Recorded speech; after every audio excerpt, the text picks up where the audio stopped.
जय हो ग्यारस माता की जय हो। पुत्रदा एकादशी महारानी माता की जय हो। पौष मास के शुक्ल पक्ष की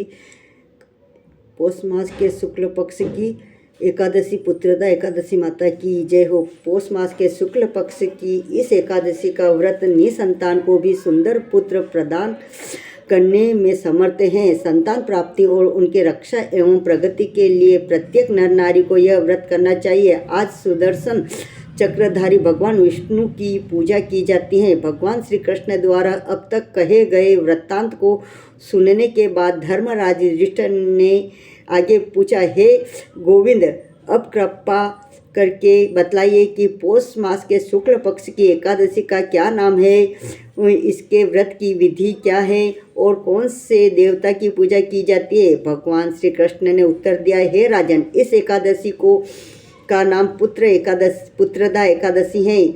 इसमें श्री नारायण भगवान की पूजा की जाती है। इस चर और अचर संसार में पुत्रदा एकादशी के व्रत के समान कोई और दूसरा व्रत नहीं है। इसके पुण्य से मनुष्य तपस्वी, विद्वान और लक्ष्मीवान होता है। इसकी मैं एक कथा सुनाता हूँ, तुम ध्यानपूर्वक सुनो। भद्रावती नगरी में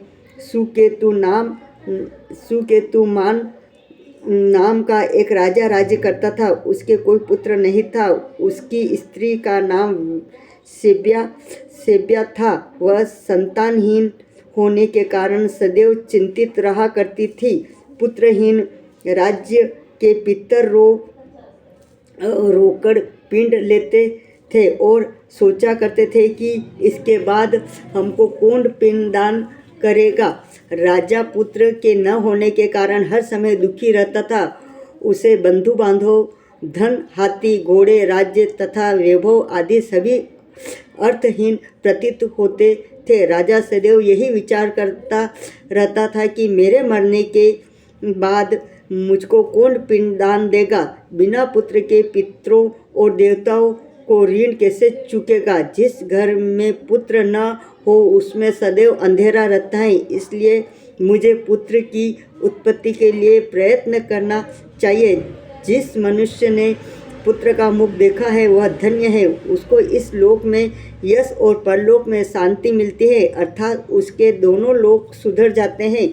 पूर्व जन्म के कर्म से ही इस जन्म में पुत्र, धन आदि प्राप्त होते हैं। राजा इसी प्रकार दिन रात सोचा करता और चिंतित रहता। राजा ने अपने शरीर को त्याग देने का विचार भी किया, परंतु आत्मघात को महान पाप समझकर उसने ऐसा नहीं किया। एक दिन राजा अपने घोड़े पर चढ़कर वन को चल दिया और पक्षियों व वृक्षों को देखने लगा। उसने देखा कि वन में मृग, बाघ, सुअर, सिंह, बंदर आदि अपने बच्चों के साथ भ्रमण कर रहे हैं। हाथी अपने बच्चों और हथनियों के साथ घूम रहे हैं। वन में कहीं गिद्दड़ अपने कर्कश स्वर में बोल रहे हैं, कहीं उल्लू चीख रहे हैं। वन के इन दृश्यों को देखकर राजा को अपने पुत्रहीन होने का दुख और अधिक पीड़ा देने लगा।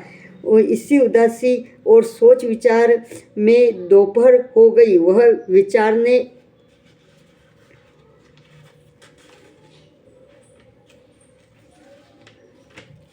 विचारने लगा कि मैंने कई यज्ञ किए, ब्राह्मणों को सुंदर भोजन तथा दान देकर तृप्त किया, फिर भी यह दुख मुझे क्यों प्राप्त हुआ है। प्यास के मारे अत्यंत दुखी राजा पानी की तलाश में इधर उधर फिरने लगा। थोड़ी दूर पर राजा ने एक सरोवर देखा। उस सरोवर में कमल खिल रहे थे तथा सरोवर हंस, मगरमच्छ आदि विहार कर रहे थे। सरोवर के चारों तरफ मुनियों के आश्रम थे। उस समय राजा के दाहिने अंग फड़कने लगे। राजा शुभ शकुन समझ कर घोड़े से उतरकर मुनियों को दंडवत करके सामने बैठ गया। राजा को देख कर मुनियों ने कहा, हे राजन, हम तुमसे अत्यंत प्रसन्न हैं।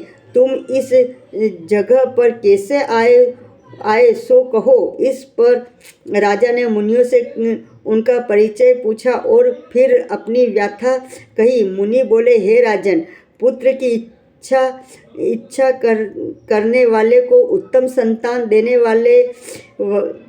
देने वाली पुत्रदा एकादशी है।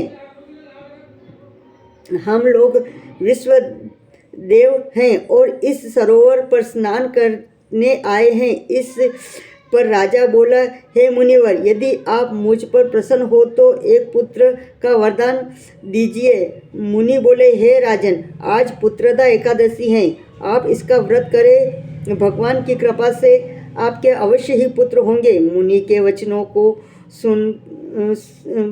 वचनों के अनुसार राजा ने उस दिन वही एकादशी का व्रत किया। वही द्वादशी को उसने व्रत का पालना किया और मुनियों के प्रणाम करके अपने महल को वापस चला आया। उसी मास रानी के गर्भ धारण किया और 9 माह के पश्चात उसके एक पुत्र पैदा हुआ, जो बड़ा होकर अत्यंत वीर, यशस्वी और प्रजा पालक चक्रवर्ती सम्राट बना। भगवान श्री कृष्ण बोले, हे राजन, पुत्र प्राप्ति के लिए पुत्रदा एकादशी का व्रत करना चाहिए।